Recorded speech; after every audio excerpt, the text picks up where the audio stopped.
तो परीक्षित मार्ग में स्थान स्थान पर गांवों में के लोग मिलने के लिए जाते और भगवान श्री कृष्ण तथा बलराम जी को देखकर आनंदमय हो जाते। यानी अक्रूर जी भगवान श्री कृष्ण और बलराम को लेकर के मथुरा में पहुंच चुके हैं।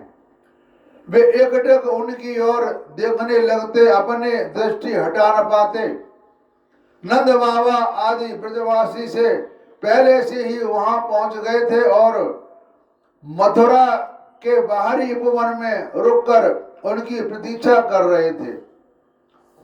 उनसे उनके पास पहुंचकर जगदीश्वर भगवान श्री कृष्ण ने विरती भाव से बड़े अक्रूर जी का हाथ अपने हाथ में लेकर मुस्कुराते हुए कहा कि चाचा जी, आप रथ लेकर पहले मथुरापुरी में प्रवेश कीजिए और अपने घर जाइए। हम लोग पहले यहाँ उतरकर फिर नगर देखने के लिए आएंगे। तो अक्रूर जी ने कहा कि प्रभु, आप दोनों के बिना मैं मथुरा में नहीं जा सकता। स्वामी, मैं आपका भक्त हूं। भक्त वत्सल प्रभु, आप मुझे मत छोड़िए। भगवान, आइए चले। मेरे परम हितैषी और सच्चे सुहृदय भगवान, आप बलराम जी, ग्वाल बालों तथा नंद राय जी आदि आदमियों के साथ चलकर हमारा घर सनात कीजिए। कहते हैं मतलब हम पहले आप मेरे घर चलिए, मेरे घर का कल्याण कीजिए। हम ग्रस्त हैं, आप अपने चरणों की धूल से हमारा घर पवित्र कीजिए। आपके चरणों की धोवन गंगा जल या चरणामृत से अग्नि देवता पितर सब के सब तृप्त हो जाते हैं। प्रभु, आपके युगल चरणों को पखार कर महात्मा बलि ने वह यश प्राप्त किया जिसका गान संत पुरुष कहते हैं। मैं आपको ये कथा राजा बलि की सुना चुका हूं। केवल यश ही नहीं, उन्हें अतुलनीय ऐश्वर्य तथा वह गति प्राप्त हुई जो अनन्य प्रेमी भक्तों को प्राप्त होती है। तो आपके चरणों तक गंगा जी ने तीनों लोक पवित्र कर दिए। सचमुच ये मूर्तिमान पवित्रता है। उन्हीं के स्पर्श से सगर के पुत्रों को सदगति प्राप्त हुई और उसी जल को स्वयं भगवान शंकर ने अपने सिर पर धारण किया। यदुवंश शिरोमणि, आप देवताओं को भी आराध्य देव हैं, जगत के स्वामी हैं। आपके गुण और लीलाओं का श्रवण तथा कीर्तन बड़ा ही मंगलकारी है। उत्तम पुरुष आपके गुणों को कीर्तन करते रहते हैं। नारायण, मैं आपको नमस्कार करता हूं। तो भगवान ने कहा कि चाचा जी, मैं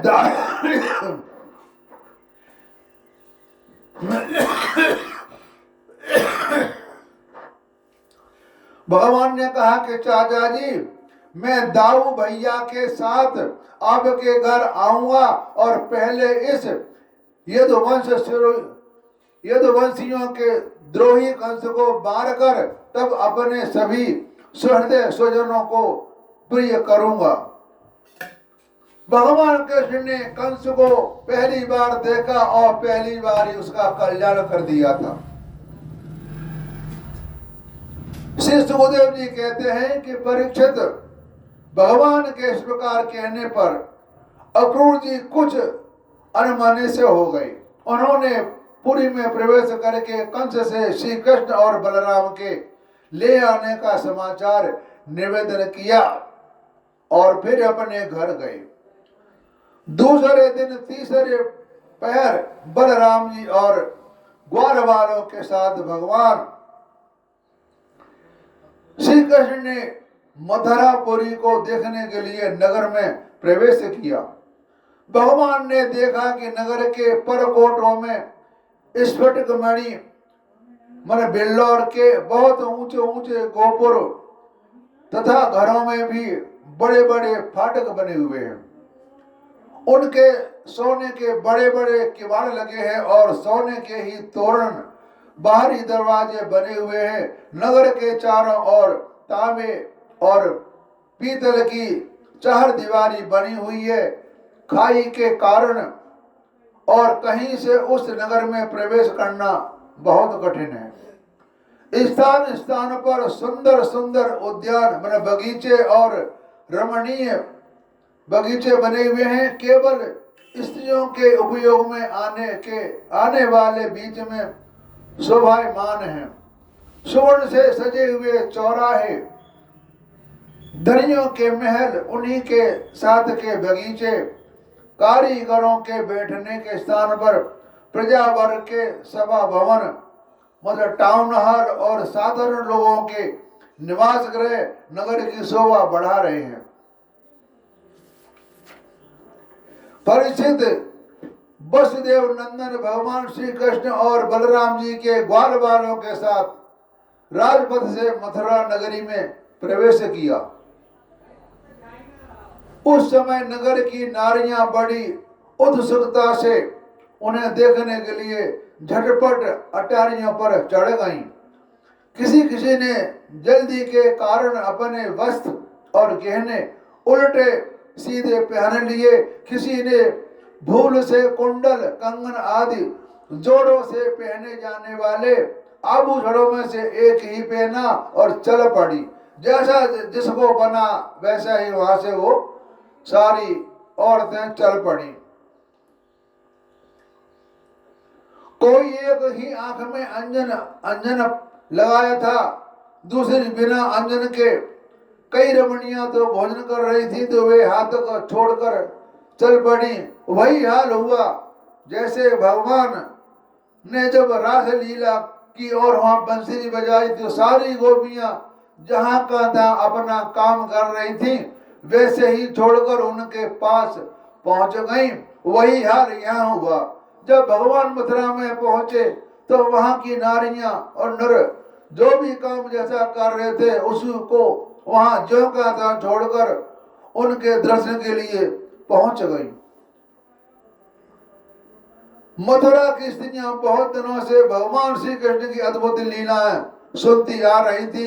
उनके चित्त चिरकाल से श्री कृष्ण के लिए चंचल व्याकुल हो रहे थे। आज उन्होंने देखा कि भगवान श्री कृष्ण ने भी अपनी प्रेम भरी चितवन और मंद मुस्कान की सुधा से सींचकर उनका सम्मान किया।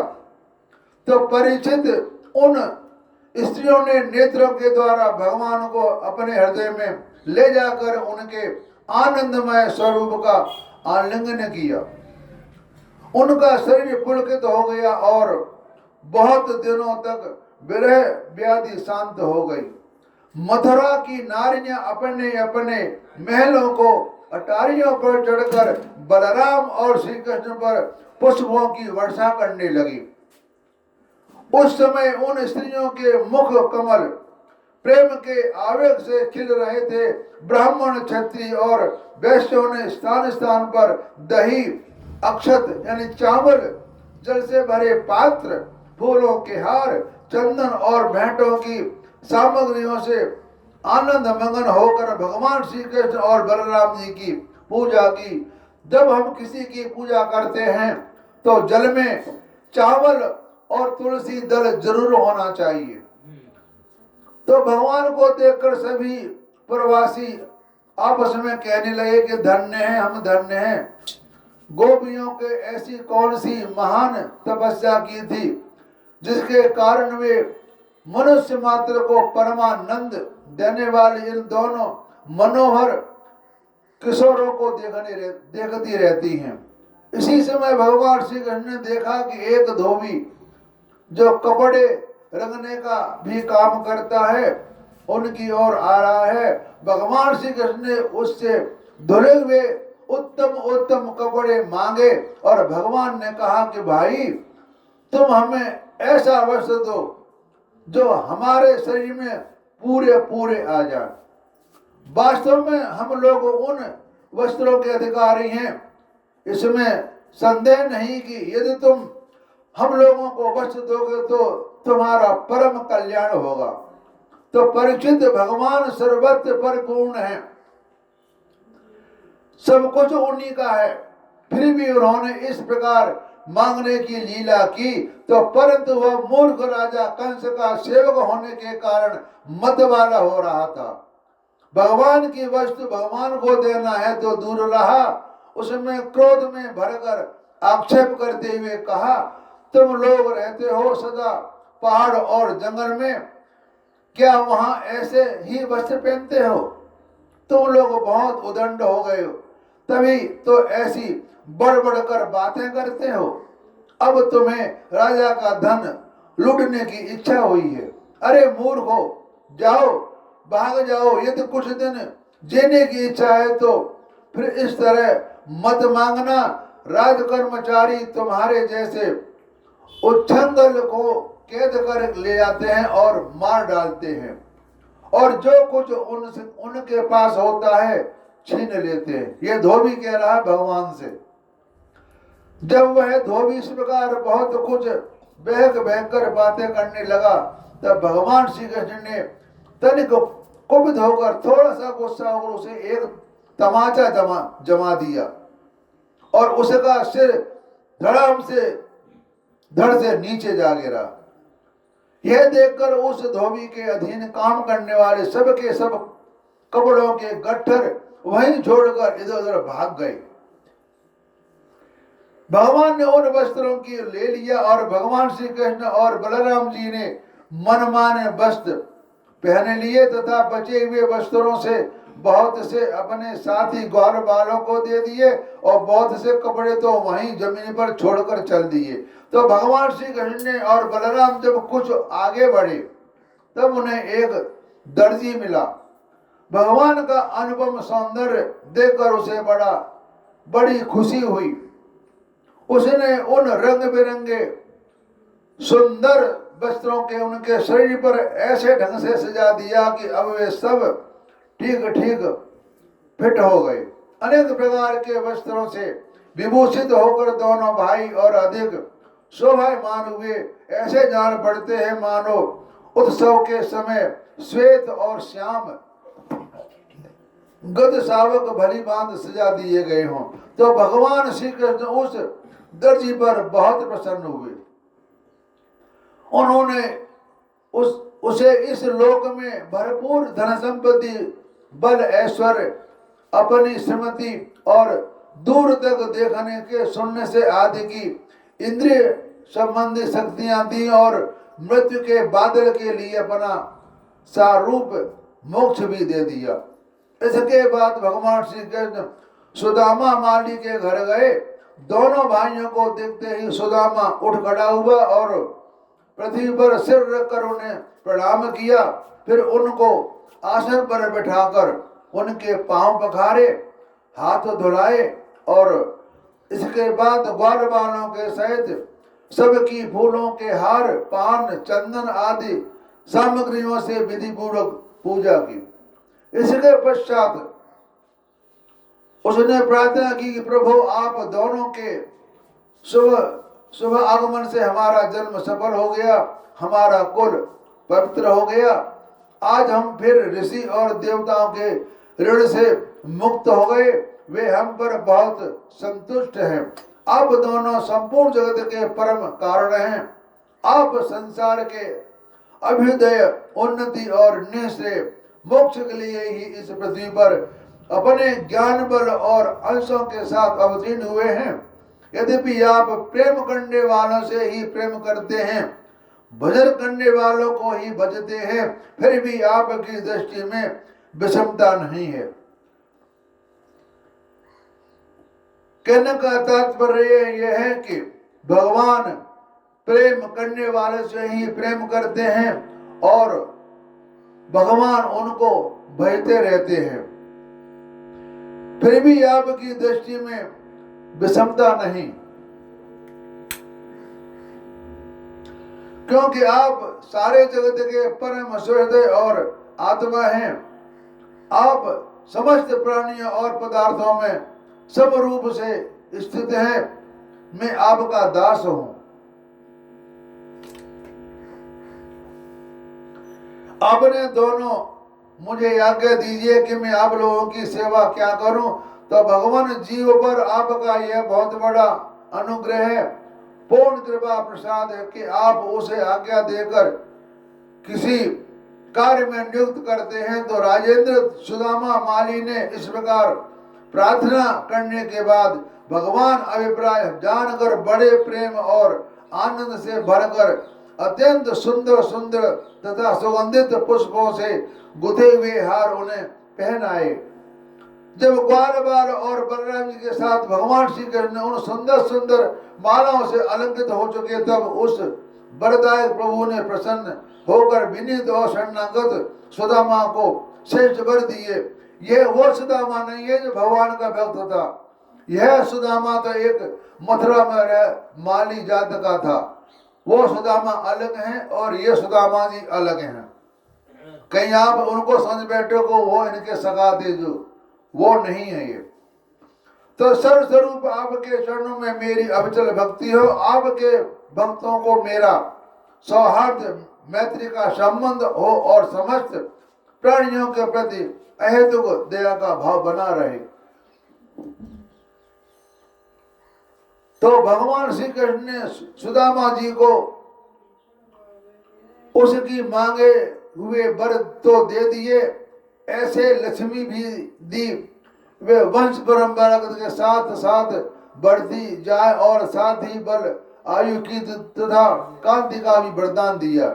इसके बाद श्री कृष्ण भगवान बलराम जी साथ वहां से विदा हुए। तो सुखदेव जी कहते हैं कि परीक्षित, इसके बाद भगवान श्री कृष्ण जब अपनी मंडली के साथ राजमार्ग से आगे बढ़े, तब उन्होंने एक युवती को स्त्री को देखा। उसका मुंह तो सुंदर था, परंतु वह शरीर से कुबड़ी थी। इसी से उसका नाम पड़ गया कुब्जा। वो अपने हाथ में चंदन का पात्र लिए हुए जा रही थी। भगवान श्री कृष्ण ने प्रेम रस का दान करने वाले हैं, उन्होंने कुब्जा पर कृपा करके लिए हंसते हुए उससे पूछा, सुंदरी तुम कौन हो? ये चंदन किसके लिए ले जा रही हो? कल्याणी, हमें सब बात सच सच बतला दो। ये उत्तम चंदन, यह अंग राग हमें भी दे दो। इस दान से भी शीघ्र ही तुम्हारा परम कल्याण होगा। उबटन आदि लगाने वाली श्रद्धि कुब्जा ने कहा, परम सुंदर, मैं कंस की प्रिय दासी हूँ। महाराज मुझे बहुत मानते हैं। मेरा नाम त्रिवक्रा यानी कुब्जा है। मैं उनके यहाँ चंदन अंग राग लगाने का काम करती हूँ।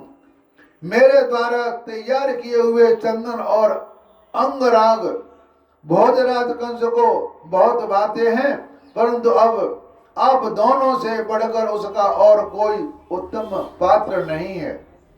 भगवान के सौंदर्य, सुकुमारता, रसिकता, मंद हास्य, प्रेमालाप और चारु चितवन से कुब्जा का मन हाथ से निकल गया और उसने भगवान का अपना हृदय न्यौछावर कर दिया और उसमें दोनों भाइयों को वह सुंदर गाढ़ा अंग राग दे दिया। तब भगवान श्री कृष्ण ने अपने सांवले शरीर पर पीले रंग का और बलराम जी के अपने गोरे शरीर पर लाल रंग का अंगारा लगाया तथा नाभि के ऊपर के भाग में अनुरंजित होकर वे अत्यंत सुशोभित हुए। भगवान श्री कृष्ण इस कुब्जा पर बहुत प्रसन्न हुए। उन्होंने अपने दर्शन का प्रत्यक्ष फल दिखलाने के लिए 3 जगह से टेढ़ी किंतु सुंदर मुख वाली कुब्जा को सीधी करने का विचार किया। तो भगवान ने अपने चरणों से कुब्जा के पैर के दोनों पंजे दबा लिए और हाथ ऊंचा करके 2 उंगलियां उसके ठोड़ी में लगाई तथा उसके शरीर की तनिक उचका दिया। उचकते ही उसके सारे अंग सीधे और समान हो गए।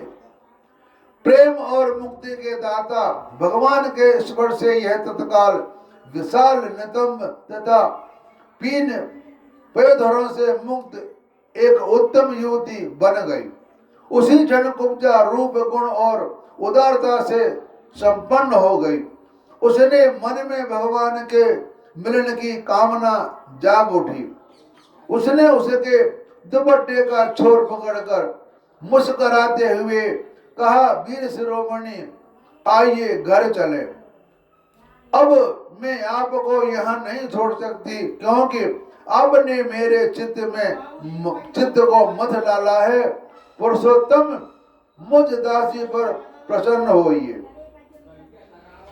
जब बलराम जी के सामने ही कुब्जा ने इस प्रकार प्रार्थना की, तब भगवान श्री कृष्ण ने अपने साथी ग्वाल बालों के मुंह की ओर देखकर हंसते हुए उससे कहा, सुंदरी, तुम्हारा घर संसारी लोगों के लिए अपनी मानसिक व्याधि यानी बीमारी मिटाने का साधन है।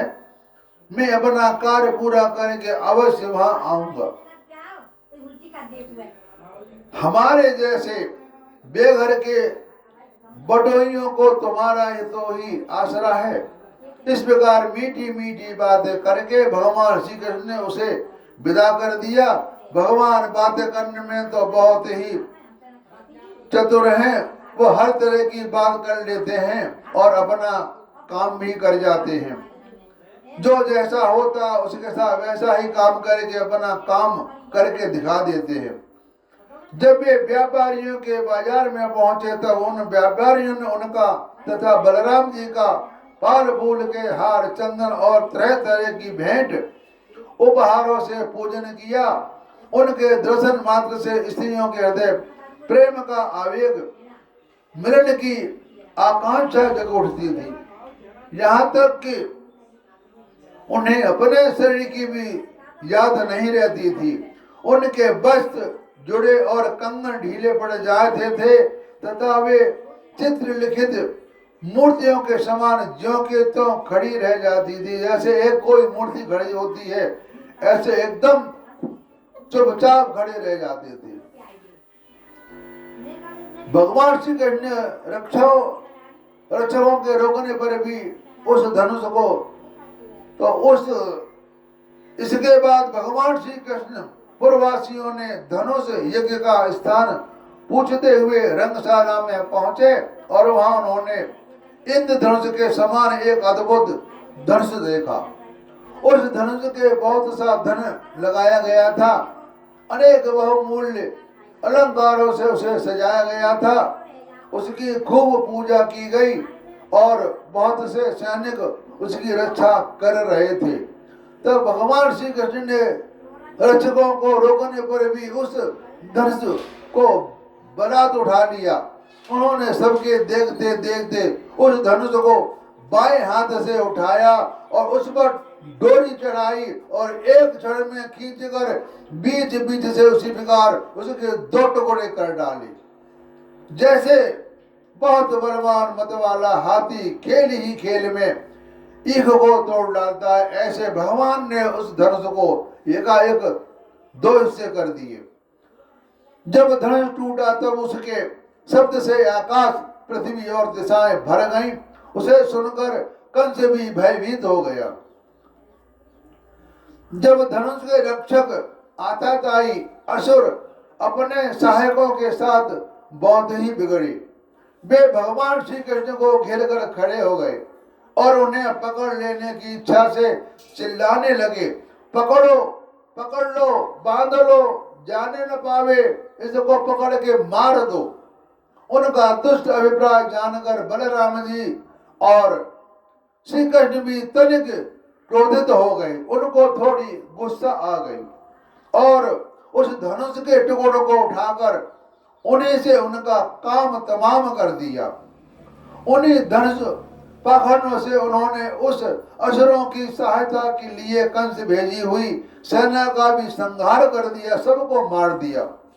इसके बाद वे यज्ञशाला के प्रधान द्वार से होकर बाहर निकले आए और बड़े आनंद से मथुरापुरी को शोभा देखते हुए विचरने लगे। जब नगरवासियों ने दोनों भाइयों को इस अद्भुत पराक्रम की बात सुनी और उसके तेज साहस तथा अनुपम रूप को देखा, तो उन्होंने यही निश्चय किया कि हो न हो ये दोनों कोई श्रेष्ठ देवता हैं।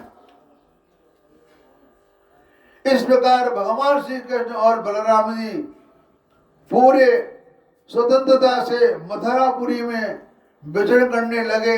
जब सूर्य अस्त हो गया तब दोनों भाई ग्वाल वालों से घिरे हुए नगर से बाहर अपने डेरे पर जाए जहां ठगड़े थे लौट आए।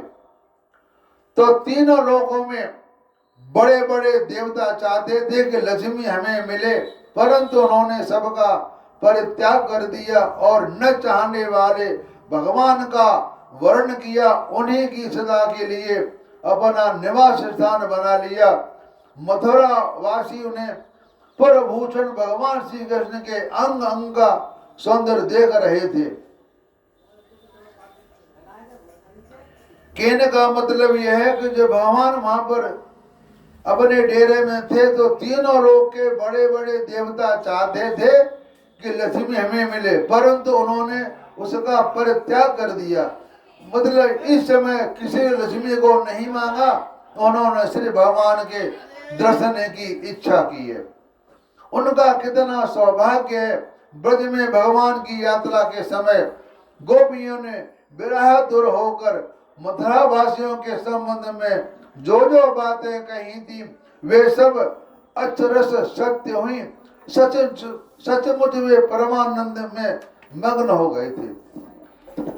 फिर हाथ पैर धोकर श्री कृष्ण और बलराम जी ने दूध से बने हुए खीर आदि पदार्थों का भोजन किया और कंस आगे क्या करना चाहता है इस बात का लगाकर उस रात को वहीं आराम से सो गए।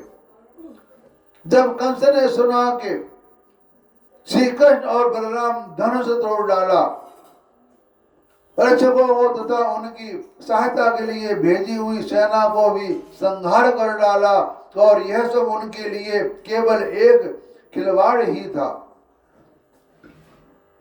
इसके लिए उन्हें कोई श्रम या कठिनाई नहीं उठानी पड़ी। तब वह बहुत ही डर गया और दुर्बुद्धि को बहुत देर तक नींद नहीं आई। उसे जागृत अवस्था में तथा स्वप्न में भी बहुत से ऐसे अपशगुन हुए जो उसकी मृत्यु के सूचक थे। जागृत अवस्था में उसने देखा कि जल या दर्पण में भी शरीर की परछाई तो पड़ती है परंतु सिर नहीं दिखाई देता था। यानी जब कंस अपने आप को शीशे में या पानी में देखता था तो उसमें उसका सिर नहीं दिखाई देता था, सब धड़ ही धड़ दिखाई देता था। पर तो उंगली आदि की आड़ न होने पर भी चंद्रमा तारे और दीपक आदि की ज्योतियां उसे दो दो दिखाई पड़ती थी। वह एक मन चंद्रमा और दीपक उसको दो दो दिखाई पड़ते थे, एक की जगह दो। छाया में छेद दिखाई पड़ता था, छाया जब को देखते हैं उसमें सुरक्षा दिखाई देता था। और कान में उंगली डालकर सुनने पर भी प्राणों की घूं की शब्द की आवाज नहीं सुनाई देती थी। जब हम कान को बंद कर लेते हैं तो कान में घूंघों की सुंगार जैसी आवाज आती थी। तो जब कंस अपने कानों में उंगली दे देता था तो उसके कान में घूंघों की आवाज नहीं आती थी। कंस ने स्वप्न अवस्था में देखा कि प्रेतों के गले लग रहा है, गधे पर चढ़कर चलता है और विष खा रहा है। तो उसका सारा शरीर दिल से तर है, गले में जपा कुसुम की माला है और नग्न होकर कहीं जा रहा है। वो अपने आप को ऐसे देख रहा है। स्वप्न और जागृत अवस्था में उसके इसी प्रकार के और भी बहुत से अपशगुन देखे, उनके कारण उसे बड़ी चिंता हो गई। वह मृत्यु से डर गया और उसे नींद नहीं आई। तो परिस्थिति जब रात बीत गई और सूर्य नारायण पूर्व समुद्र से ऊपर उठे तब राजा कंस ने मल्ल क्रीड़ा का महोत्सव प्रारंभ कराया। जब ये सूर्योदय होता है तो आप कभी जाएं उड़ीसा में है जगन्नाथ जी धाम, जगन्नाथपुरी धाम। सूर्य निकलता है तब आप सब वहां देख सकते हैं, ऐसे लगता है कि ये पानी से निकल करके बाहर आ रहा है। वहां पानी ही पानी दिखाई देता है, क्योंकि वहां पर समुद्र है। तो वहां जब सूर्य निकलता है तो पानी में से द्वारा निकलता हुआ दिखाई पड़ता है। लोगों के बैठने के मंच फूलों के गजरे, झंडियां, वस्त्र और बंधनवारों से सजा दिए गए। उन पर ब्राह्मण, क्षत्रिय आदि नागरिक तथा ग्रामवासी यथा यथा स्थान पर बैठ गए। राजा लोग भी अपने अपने स्थान पर जा डटे। राजा कंस अपने मंत्रियों के साथ मंडलों के बीच में सबसे श्रेष्ठ राज सिंहासन पर जा बैठा। इस समय भी अब सुन के कारण उसका चित्त घबराया हुआ था तथा पहलवानों के ताल ठोंकने का साथ ही बाजे बजने लगे और गर्वीले पहलवान खूब सज धज कर अपने अपने उस्तादों के साथ अखाड़े में आ उतरे। मतलब वहां एक एक प्रोग्राम हो रहा है जहाँ की दंगल लग रहा है, वहां पर मल्ल युद्ध होने की तैयारी हो रही है। तो चाणूर, मुष्टिक, कूट, सल और तोसाल आदि प्रधान प्रधान पहलवान बाजों की सुमधुर ध्वनि से उत्साहित होकर अखाड़े में आकर बैठ गए।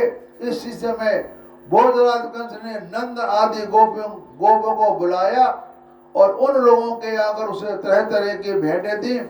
फिर उनका मंच बैठ गए, जो जहां जिसको जो स्थान दिया गया था, नियुक्त किया गया था, वहां सभी राजा लोग, मंत्री लोग, प्रजा लोग बैठ गए।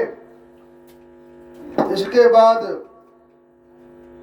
सुखदेव जी कहते हैं कि काम, क्रोध आदि शत्रुओं को पराजित करने वाले परीक्षित अब श्री कृष्ण और बलराम भी स्नान आदि नित्य कर्म से तैयार होकर के दंगल के अनुरूप नगाड़े की ध्वनि सुनकर रंगभूमि देखने के लिए चल पड़ी। तो भगवान श्री कृष्ण ने रंगभूमि के दरवाजे पर पहुंचकर देखा कि महावती की प्रेरणा से कुलय पार्टी का नाम का हाथी खड़ा है। तब भगवान श्री कृष्ण ने अपने कमर कसली और घुंघराली अलके समझ ली तथा मेघ के समान गंभीर वाणी से महावत को ललकार कर कहा कि महावत, ए महावत, हम दोनों को रास्ता दे दो तो हमारे मार्ग से हट जाएं। अरे सुनता नहीं, देर मत कर, नहीं तो मैं हाथी के साथ अभी तुझे यमराज के पास पहुंचाता हूं। तो भगवान श्री कृष्ण ने महावत को जब इस प्रकार धमकाया तब वो क्रोध से तिल मिला उठा और उसने काल, मृत्यु तथा यमराज के समान अत्यंत भयंकर कुलया पीड़ा को अंकुश की मार से युद्ध करके श्री कृष्ण की ओर बढ़ाया। उसके बाद कुलया पीड़ा ने भगवान की ओर झपटकर उसे बड़े तेजी से सूंड में लपेट लिया, परंतु भगवान सूंड से बाहर सड़क आए और उसे एक घूंसा जमाकर उसके पैरों के बीच में जा छिपे।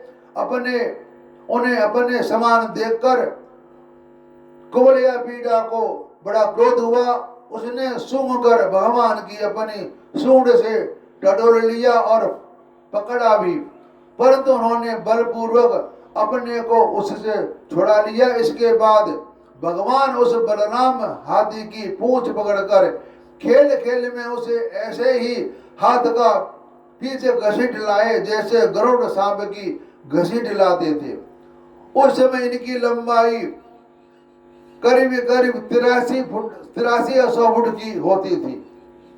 तो कहाँ 83 फुट की लंबाई और कहाँ हाथी, तो उन्होंने हाथी को पूंछ पकड़ के घुमा के फेंट के पटक दिया। जिस प्रकार घूमते हुए बछड़े के साथ बालक घूमता है अथवा स्वयं भगवान श्री कृष्ण जिस प्रकार बछड़े से खेलते थे, वैसे ही उसका पूंछ पकड़कर उसे घुमाने और खेलने लगे। जब यह दाएं से घूमकर उनको पकड़ना चाहता तब वे बाएं आ जाते, और जब वह बाएं की ओर घूमता तब वे दाएं घूम जाते। इसके बाद हाथी के सामने आकर उन्होंने उसे एक घूंसा जमाया और उसे गिराने के लिए इस प्रकार उससे सामने से भागने लगे, मानो अब वह छू लेता है तो भगवान श्री कृष्ण ने दौड़ते दौड़ते एक बार खेल खेल में पृथ्वी पर गिरने का अभिनय किया और वहां से उड़कर भाग खड़े हुए। उस समय वह हाथी क्रोध से जल भुन रहा था। उसने समझा कि गिर पड़े और बड़े जोर से अपने दोनों दांत धरती पर मारे। तब वह और भी चिढ़ गया। महावतों के बेना से वह क्रुद्ध होकर भगवान श्री कृष्ण पर टूट पड़ा। भगवान मधुसूदन ने जब उसे अपनी ओर बढ़ते देखा तब उसके पास चले गए और अपने एक ही हाथ से उसका सूंड पकड़कर उसे धरती पर पटक दिया। उसके गिर जाने पर भगवान ने सिंह के समान खेल खेल में उसे पैरों से दबाकर उसे दांत उखाड़ दिए और उन्हीं से हाथी और महावतों का काम तमाम कर दिया। तो परिस्थिति जब मरे हुए हाथी को छोड़कर भगवान श्री कृष्ण ने हाथ में उसके दांत लिए ही रंगभूमि में प्रवेश किया, उस समय उनकी शोभा देखने ही योग्य थी। उनके कंधे पर हाथी का दांत रखा हुआ था और शरीर रक्त लाल और मद की बूंदों से सुशोभित था और मुख कमल पर पसीने की बूंदें छलक रही थी। तो परिचित भगवान श्री कृष्ण और बलराम दोनों के ही हाथ में कुवलय पीड़ा के बड़े बड़े दांत शस्त्र के रूप में सुशोभित हो रहे थे और कुछ ग्वाल बाल उनके साथ साथ चल रहे थे।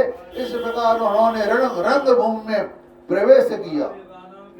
जिस समय भगवान श्री कृष्ण बलराम जी के साथ रंगभूमि में पधारे उस समय वे पहलवानों को वज्र कठोर शरीर, साधारण मनुष्यों के नर रत्न, स्त्रियों के मूर्तिमान कामदेव, गोपों के स्वजन, दुष्ट राजाओं को दंड देने वाले, शासक माता पिता के समान बड़े, बूढ़ों को शिशु, कंस को मृत्यु, अज्ञानियों को विराट, योगियों का परम तत्व और भक्त शिरोमणि कृष्ण वंशियों को अपने इष्ट देव ने जान पड़े। तो राजा ने वैसे तो कंस बड़ा वीर धीर था, फिर भी जब उसने देखा कि इन दोनों के कुवलया पीड़ा को मार डाला तब उसकी समझ में यह बात आई कि इनको जीतना तो बहुत कठिन है, क्योंकि ये हाथी सबसे बलवान ताकतवर थे। जब इन हाथियों को उन्होंने खेल में मार दिया तो अब तो समस्या गंभीर है। उस समय वह बहुत घबरा गया। श्री कृष्ण और बलराम जी की बाहें बड़ी लंबी लंबी थी। पुष्पों के हार, वस्त्र और आभूषण आदि से उनका वेश विचित्र हो रहा था। ऐसा जान पड़ता था कि मानो उत्तम वेश धारण करके दो नट अभिनय करने के लिए आए हो, जिनके नेत्र एक बार उन पर पड़ जाए बस लग ही जाते। यही नहीं, वे अपनी कांति से उसका मन भी चुरा लेते। इस प्रकार दोनों रंगभूमि में शोभायमान हुए। परीक्षित मंचों पर जितने लोग बैठे थे वे मथुरा के नागरिक और राष्ट्र के जन समुदाय पुरुषोत्तम भगवान श्री कृष्ण और बलराम जी को देखकर इतने प्रसन्न हुए कि उनके नेत्र और मुख कमल खिल उठे, उत्कंठा से भर गए। वे नेत्रों के द्वारा उनकी मुख माधुरी का पान करते करते तृप्त ही नहीं होते, पर उनका मन देखते देखते उनका मन भरता ही नहीं था। आंखें वहां से टिकटिका के रह गए, आंखें वहां से हटाते नहीं थे। वे भगवान की ओर एक टक लगा के देखते ही रहते थे, उनका मन नहीं भरता। मानो वे उन्हें नेत्रों से पी रहे हों, जिह्वा से चाट रहे हों, नासिका से सूंघ रहे हों, भुजाओं से पकड़कर हृदय से सटा रहे हों। उनका सौंदर्य गुण माधुर्य इन निविदा से मान दर्शकों को उनकी लीलाओं का स्मरण करा दिया और लोग आपस में उनके संबंध की देखी सुनी बातें कहना सुनने लगे तो ये दोनों साक्षात भगवान नारायण के अंश हैं। इस पृथ्वी वसुदेव के घर में अवतीर्ण हुए हैं। उंगलियों से दिखलाकर ये सांवले सांवले कुमार देवकी के गर्भ से उत्पन्न हुए हैं। ऐसे ही कंस के दरबार में सब मद्यपान करने वाले थे तो उनको आप वो पता है कि उनका अंत में बेड़ा गर्क हो गया था। मद्यपान वालों का कभी भला नहीं होता है, लेकिन आप लोगों की बात बिल्कुल समझ नहीं आती है। बगैर पिए नहीं रह सकते आप लोग। इसका फल बहुत बुरा होता है। देखो गांव का क्या हाल हो रहा है। मदरा पी पी करके न कोई घर देख रहा है, न कोई बाढ़ देख रहा है, न कोई बच्चे देख रहा है, फिर भी बात समझ में नहीं आती है। तो जन्म तो वसुदेव जी ने इस गोकुल में पहुंचा दिया। इतने दिनों तक वे यहाँ छिप कर रहे और नंद जी के घर में पलकर इतने बड़े हुए। इन्होंने ही पूतना, तृणावर्ता, सर्वचूर्ण, केसी और ध्यानुक आदि का तथा और भी दुष्ट देवताओं का वध और हिमालय को उद्धार किया है। इतने ही गौ और बाल वालों के दावा नल की ज्वाला से बचाया था। कालिया नाग दमन और इंद्रिय का मन मर्दन भी इन्होंने ही किया था। और इन्होंने 7 दिनों तक एक ही हाथ पर गिरिराज गोवर्धन के उठाए रखा और उसके द्वारा आंधी पानी तथा वज्रपात से गोकुल को बचा लिया। गोपियां इनकी मंद मंद मुस्कान, मधुर मधुर चितवन, सर्वदा एक रस प्रसन्न रहने वाली मुखार बिंद से दर्शन से आनंदित रहती थी और अनायास ही सब प्रकार के तपों से मुक्त हो जाती थी। कहते हैं कि ये यदुवंश की रक्षा करेंगे। यह विख्यात वंश इनके द्वारा महान समृद्धि, यश और गौरव प्राप्त करेगा। वे दूसरे ही श्याम सुंदर के बड़े भाई कमल नयन बलराम जी हैं। हमने किसी किसी के मुंह से ऐसा सुना है कि इन्होंने ही प्रलंबासुर, बत्सासुर और बकासुर को आदि को मारा है। तो जिस समय दर्शकों के में चर्चा हो रही थी और अखाड़े में तुरही आदि बज रहे थे, उस समय चारों ने भगवान श्री कृष्ण और बलराम को संबोधन करके यह बात कही, नंद नंदन श्री कृष्ण और बलराम जी, तुम दोनों वीरों के आदरणीय हो। हमारे महाराज ने यह सुनकर कि तुम लोग कुर्सी लड़ने में बड़े निपुण हो, तुम्हारा कौशल देखने के लिए तुम्हें यहाँ बुलवाया है। देखो भाई, जो प्रजा मन वचन और कर्म से राजा का प्रिय कार्य करती है उसका भला होता है, और जो राजा की इच्छा से विपरीत काम करती है उसे हानि उठानी पड़ती है। यह सभी जानते हैं कि गाय और बछड़े चराने वाले ग्वालिये प्रतिदिन आनंद से जंगलों में कुश्ती लड़ कर खेलते रहते हैं और गाय चराते हैं। इसलिए आओ हम और तुम मिलकर महाराज को प्रसन्न करने के लिए कुश्ती लड़ें। ऐसे करने से हम पर सभी प्राणी प्रसन्न होंगे, क्योंकि राजा सारी प्रजा का प्रतीक है। तो परीक्षित भगवान श्री कृष्ण तो चाहते ही थे कि इनके 2-2 हाथ करें, इसलिए उन्होंने चाणूर की बात सुनकर उसका अनुमोदन किया और देश काल के अनुसार यह बात कही, चाणूर, हम भी इन भोजराज कंस की वनवासी प्रजा हैं, हमें इनको प्रसन्न करने का प्रयत्न अवश्य करना चाहिए, इसी में हमारा कल्याण है। किंतु चाणूर, हम लोग अभी बालक हैं, इसलिए हम अपने समान बल वाले बालकों के साथ ही कुश्ती लड़ने के लिए खेल करेंगे। कुश्ती समान बल वाली के साथ ही होना चाहिए, मतलब कुश्ती बराबर के साथ होती है और देखने वाले सभासदों के अन्याय के समर्थक होने का पाप ना लगे। तो चाणूर ने कहा कि अजी, तुम और बलराम न बालक हो और ना तो किशोर, तुम दोनों बलवानों में श्रेष्ठ हो। तुमने अभी अभी 1000 हाथियों का बल रखने वाले कोलाबीड़ को खेल ही खेल में मार दिया, इसलिए तुम दोनों को हम जैसे बलवानों के साथ ही लड़ना चाहिए। इसमें अन्याय की कोई बात नहीं है। इसलिए श्री कृष्ण तुम मुझ पर अपना और अजमाओ और बलराम के साथ मुझसे लड़ेगा, फिर हमारा तुम्हारा दंगल होगा, फिर हाथ पैर मार के कुश्ती लड़ेंगे।